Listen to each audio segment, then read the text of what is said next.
Mga kapuso, kaugnay pa rin sa pagkamatay ni na Rene Baterbonia at Divine Adili, humarap na rin sa National Bureau of Investigation ang presidente ng Ateneo de Manila University. Nakatutok si John Consulta. Sa pagpunta kanina sa National Bureau of Investigation ni Father Roberto Bobby Yap, ang presidente ng Ateneo de Manila University, isinumiti niya ang mga dokumento na pinasubpina ng NBI. Kaugnay ito sa pagkamatay ng mga Ateneo athletes na sina Rene Baterbonia at Divine Adili.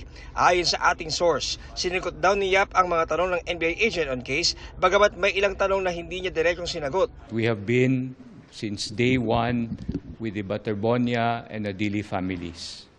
We have condoled with them, we have apologized, we continue to condole with them, we continue to apologize.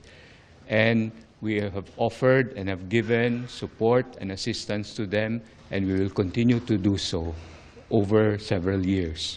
Nauna nang humarap sa NBI si Tab Baldwin, ang nakaupong coach ng Ateneo Blue Eagles nang mamatay sina Baterbonia at Adili. Ayon sa source, 4 na tanong lang umano ang sinagot niya at isinumite na lang ang kanyang sworn affidavit.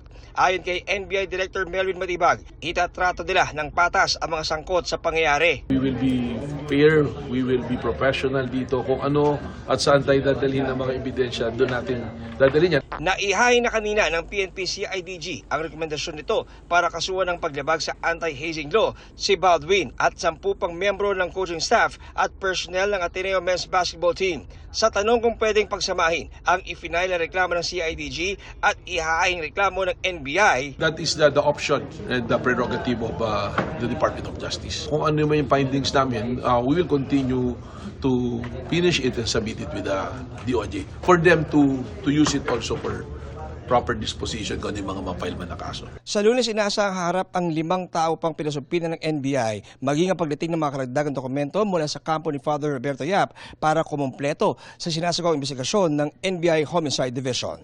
John Consulta, nakatutok, 24 oras.